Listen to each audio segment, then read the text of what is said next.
Good morning and welcome back to my channel. কেমন আছো সবাই? আশা করি ভালো আছো, সুস্থ আছো, আর আমিও ভালো আছি। আমি সুস্মিতা। তো আজকে আরেকটি সুন্দর ব্লগে, সুন্দর দিনে তোমাদেরকে অনেক অনেক স্বাগত আর ভালোবাসা। আশা করি আজকের ভিডিওটা ভালো লাগবে। আর আমার ভিডিওটা যদি তোমাদের ভালো লাগে তাহলে অবশ্যই একটা লাইক করবে, কমেন্ট করবে, আর যারা আমার চ্যানেলে নতুন তারা কিন্তু চ্যানেলটি অবশ্যই সাবস্ক্রাইব করবে। তো গুড মর্নিং সবাইকে। তো আজকে কি হয়েছে বলো তো, আজকে সকালে 5টার আগে ঘুম ভেঙে গেছে, 5টার আগেই উঠেছি। তো রাত্রিবেলা এত গরম ছিল না, জানলা খুলে শুয়ে পড়েছি, আর জানলাটা খোলাতে আলো এসেছে ঘরের মধ্যে, আর ভেবেছিলাম যে অনেক বেলা হয়েছে। তারপরে উঠে দেখি যে 5টাই বাজেনি। আর আজকে হলো সোমবার, তো আজকে থেকে আবার যুদ্ধ শুরু হলো। এই 6টা দিন আমাদের যুদ্ধ চলবে। সেই সকালবেলা ঘুম থেকে উঠতে হবে 5টায়, আর সকালে উঠে যুদ্ধ শুরু হবে। তো সকাল সকাল উঠে আর দেরি করলাম না, একদম কাজে নেমেই পড়লাম। যতই আগে উঠি, সকালবেলা ওঠার পরে না আর দেরি করতে ইচ্ছা করে না, আর কাজ যতক্ষণ না শেষ হয় ততক্ষণ কিন্তু আমার ভালো লাগে না। তো কাজে নেমে পড়লাম, একদম ঘর দৌড়গুলো ভালো করে ঝাড় দিলাম। আজকে যেহেতু সময় আছে, ঘর দৌড় ঝাড় দিয়ে দেখো বাইরেটা আজকে ভালো করে ঝাড় দিচ্ছি। আর সকালবেলা আজকে বৃষ্টি নেই, একদম শুকনো।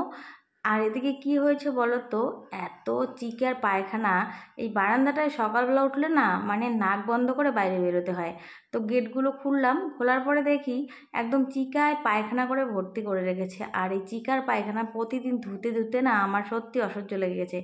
তো জল ঢালাটা কোনো ব্যাপার না, কিন্তু চিকার পায়খানার যে এত বন্ধ কি বলবো। তো পুরো বারান্দাটা ভালো করে ধুয়ে দিচ্ছি। আর এদিকে দেখো, কালকে বাড়িতে গিয়েছিলাম। তো বাড়ি থেকে বিকেলবেলা গিয়েছিলাম, বেশি দেরি করিনি। তো গিয়ে এই যে বাড়ি থেকে সবজি নিয়ে এসেছি দেখো। তো এই সবজিগুলো মা দিয়েছে।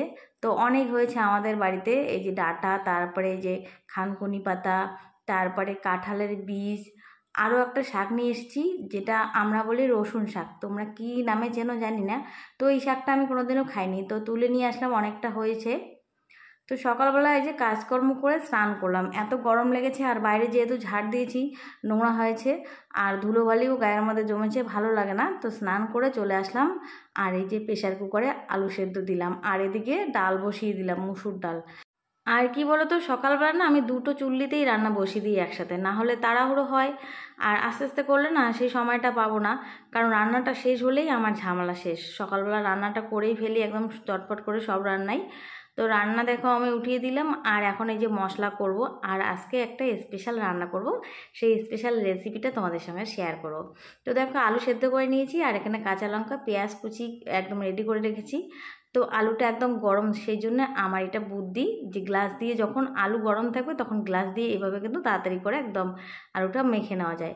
তো আলুটা একদম ভালো করে মেখে নিলাম, আর এর মধ্যে দেখো পেঁয়াজ, কাঁচা লঙ্কা, তারপরে এর মধ্যে দেবো দুটো ডিম ভেঙে। তো বাড়িতে কি হয় বলো তো, বাড়িতে তো সব সময় একই রকম সবজি থাকে না, তাই না? সব দিন তো একরকম যায় না। তো বাড়িতে দুটো ডিম আছে, আর ডিমও নেই, তো দুটো ডিম দিয়ে তো রান্নাও হবে না। সেই জন্য এই বুদ্ধি। আর এই রান্নাটা কিন্তু স্পেশাল, এই রান্নাটা যদি ভালো করে করা যায় না, এটা কিন্তু একদম একটা স্পেশাল রান্না হয়। তো এর মধ্যে দেখো লবণ, কর্নফ্লাওয়ার, তারপরে হলুদ, তারপরে জিরে গুঁড়ো, লঙ্কা গুঁড়ো, আর গরম মশলা গুঁড়ো একটু মেশালাম। আর আজকে আমার ঘরে বেসন নেই, তো তোমরা চাইলে কর্নফ্লাওয়ারের বদলে বেসনও মেশাতে পারো, কারণ বেসন দিলেই ভালো হয়। আর আমার যেহেতু বেসন নেই, সেই জন্য আমি কর্নফ্লাওয়ার দিয়ে ভালো করে দেখো আলুটা মেখে নিলাম। তো আমার ভাতটা হয়ে গেছে, ভাতটা নামিয়ে নিয়েছি, আর এখন এই যে ডালটা ফোড়ন দিলাম। তো আমাদের বাড়িতে না বেশিরভাগ কিন্তু মুসুর ডালে হয়, তো প্রতিদিনই প্রায় ডাল হয়ই, তো মুসুর ডালটা বেশি হয়। আর এদিকে আলুটা মেখে নিয়েছি, তো আলুটা দেখো আমি এইভাবে কিন্তু গোল গোল করে একদম বড়া করে ভেজে নেব। তো বড় বড় করে একটু বড়াগুলো ভেজে নিচ্ছি, কারণ বড়ার রসা হবে। তো বাড়িতে যদি তোমাদের সবজি না থাকে, 2-3টে ডিম থাকে, তো সেই ডিমটা দিয়ে কিন্তু তোমরা এভাবে একটা স্পেশাল রান্না তৈরি করতে পারো। তো দেখো এইভাবে বড়াগুলো ভেজে নেব, একদম লাল লাল করে, লাল লাল করে ভেজে নিয়ে তারপরে এই বড়াটার কিন্তু রসা হবে। আজকে হবে ডিমের বড়ার রসা।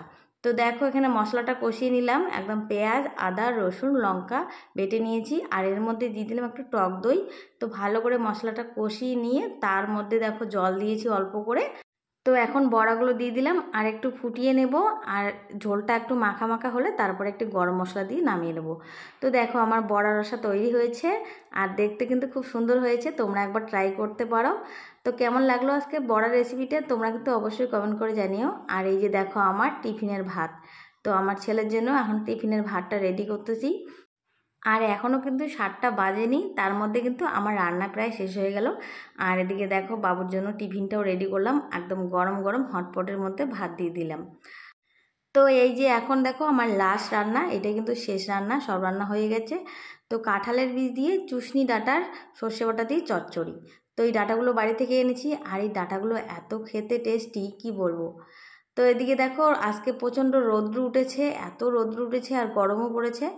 তো এই যে বাবু চললো স্কুলের দিকে, আর আমি এখন ঘরে যে কাজগুলো আছে সেগুলো আস্তে আস্তে করব। তো রান্না শেষ, তারপরে দেখো রান্না শেষ করার পরে আরও অনেক কাজ থেকে, আর আমার কিন্তু দেখো 7টার মধ্যে সব রান্না শেষ হয়ে গেল। তো রান্না যেহেতু আমার সকাল সকাল করতেই হয়, সেই জন্য আর আমি দেরি করি না, রান্নাটা চটপট করে করেই ফেলি। তো সংসারে কাজ করতে করতে না মাঝে মাঝে মনে হয় যে কোথাও গিয়ে দুদিন ঘুরে আসি, ভালো লাগে না। তো কি হয়েছে, কালকে বাড়িতে গিয়েছিলাম, কিন্তু বাড়িতে গিয়েও থাকার উপায় নেই। আর একটা কথা কি বলতো, শ্বশুর বাড়ি আর বাপের বাড়ির মধ্যে কিন্তু অনেক তফাৎ হয়। তো বাপের বাড়ি যেমনই হোক, গরিব হোক যাই হোক, বাবা মা কিন্তু সবসময় মেয়ের জন্য কিন্তু চিন্তা করে, মেয়ের খোঁজখবর নেয়। কিন্তু শ্বশুর বাড়ি যতই বড়লোক হোক, যতই ধনী হোক, টাকা পয়সা থাক, কোনোদিনও কিন্তু ছেলের বউয়ের খোঁজ নেয় না, ছেলের বউ কেমন আছে। তো ছেলের বউয়ের কথা বাদ দিয়ে দাও, নাতি নাতনি বা ছেলেরও কিন্তু খোঁজ নেয় না। একটা মেয়েকে বাবা মা কত কষ্ট করে বড় করে তারপর বিয়ে দেয়, আর বিয়ে দেওয়ার পরেও কিন্তু বাবা মায়ের অনেক চিন্তা থাকে যে মেয়েটা শ্বশুরবাড়িতে গিয়ে সুখী হবে কি হবে না। তো গতকাল বিকেলবেলা আমরা বাড়িতে গিয়েছিলাম, আর মা কিন্তু আমাদের জন্য অনেক কষ্ট করে এই গরমের মধ্যে অনেক কিছু রান্না করেছে। তো মা কিন্তু আমার জন্য রান্নাগুলো করেনি, করেছে জামাই আর নাতির জন্য। তো বিয়ের পরে কিন্তু দেখবে শ্বশুর শাশুড়ি নিজের মেয়ের থেকে কিন্তু জামাইকে বেশি ভালোবাসে, জামাইকে আদর করে। আর জামাই কিসে ভালো থাকবে, কোনটা পছন্দ করে, সেটা নিয়ে কিন্তু অনেক চিন্তা করে। আর একটা মেয়ে যখন বিয়ের পরে শ্বশুর বাড়ি যায়, শ্বশুর বাড়ির লোকজন কিন্তু সেইভাবে তাকে নিয়ে চিন্তা ভাবনা করে না। তো শ্বশুর শাশুড়ি কিন্তু এটা ভাবে না যে একটা মেয়ে আমাদের বাড়িতে আসবে, তাকে আমরা কীভাবে ভালোবাসা দেব, কিভাবে ভালোবাসা দিয়ে আপন করে নেব, কিভাবে তাকে আমরা ভালো রাখতে পারবো সারা জীবনের জন্য। সুন্দর একটা শ্বশুর বাড়ি, সুন্দর একটা গোছানো সংসারের স্বপ্ন কিন্তু সব মেয়েদেরই থাকে। তো বিয়ের আগে কিন্তু সবাই স্বপ্ন দেখে সুন্দর একটা শ্বশুর বাড়ি হবে, সুন্দর একটা সংসার হবে। কিন্তু সবার কপালে সেই গোছানো সুন্দর সংসারটা থাকে না। তো অনেকেরই গোছানো সংসার থাকে, অনেকের কপালে থাকে না। তো যাদের কপালে থাকে না তাদের কিন্তু খুব কষ্ট করতে হয়, খুব স্ট্রাগল করতে হয়, তারপরে কিন্তু অনেক কষ্ট করার পরে সে নিজে একটা সুন্দর গোছানো সংসার আস্তে আস্তে তৈরি করতে পারে। তো সেই গোছানো সুন্দর সংসারটা কিন্তু একদিনে হয় না, এর জন্য অনেক কষ্ট করতে হয়, অনেক পরিশ্রম করতে হয়।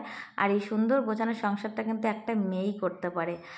আর এই কাজটা করার জন্য কিন্তু একজন যোগ্য আর একজন ভালো স্বামী পাশে থাকতে হবে। তো দেখো এখন দেবো পুজো, আর গাছে দেখো খুব সুন্দর দুটো জবা ফুল ফুটেছে।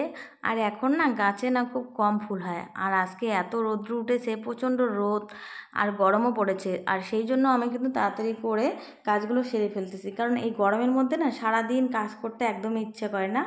তো ঠাকুর ঘরে চলে আসলাম, ঠাকুর ঘরে একদম সব কিছু রেডি, দেখো ফুল তুলে নিয়ে আসলাম, ঠাকুর ঘরে বাসনপত্র মাজলাম। তো ঠাকুর পুজো দেওয়াটা মনে হয় কি বলো তো, সংসারের সব থেকে বড় কাজ। তো এই কাজটা যদি সকাল সকাল আমরা করতে পারি, তাহলে মনে হয় যে না, আমার সব থেকে বড় কাজটা ঘাট থেকে নেমে গেছে। তো সকালবেলা ঘুম থেকে উঠে তাড়াতাড়ি কাজকর্মগুলো সেরে যদি স্নান করে আগে পুজোটা দেওয়া যায়, তাহলে না খুব ভালো লাগে। আর পুজোটা কিন্তু সকাল সকাল দিতেই ভালো লাগে, কারণ বেশি দেরি করে পুজো দিলে না মন লাগে না। আর সকালবেলা যদি পুজো দেওয়া যায় তাহলে কিন্তু একদম মন দিয়ে পুজো দেওয়া যায়, আর মনটাও না ভালো থাকে, সকাল সকাল ঠান্ডা ঠান্ডাও থাকে। আর আমি কি করি বলো তো, সকালবেলায় পুজো দিই, আর আমার সকালবেলা স্নানও হয়ে যায়। আর বেশিরভাগ দিনই কিন্তু আমার সকালবেলা পুজো দেওয়া হয়, রান্নাটা যদিও কোনো দিন বাকি থাকে, কিন্তু পুজোটা দেওয়া কিন্তু আমার সকাল সকাল হয়ে যায়। তো এখন বাজে 2টো, স্কুলের বাসটা চলে আসলো, এখন ছেলেকে বাড়িতে নিয়ে যাব। আর ছেলে দেখো একদম ঘেমে শেষ, আর আজকে প্রচণ্ড গরম পড়েছে আর প্রচণ্ড রোদও উঠেছে। তো এই হলো আমার জীবন, সকাল থেকে রাত পর্যন্ত এভাবেই আমার দিনগুলো কাটছে। তো সবাই ভালো থেকো, সুস্থ থেকো। আজকে ভিডিওটা কিন্তু এখানেই শেষ করছি, আবার দেখা হবে তোমাদের সঙ্গে নতুন কোনো ব্লগে। তো এখন যাব, গিয়ে ছেলেকে স্নান করাবো, খাওয়াবো, ঘুম পাড়াবো, তারপর আমি একটু রেস্ট করবো। টাটা।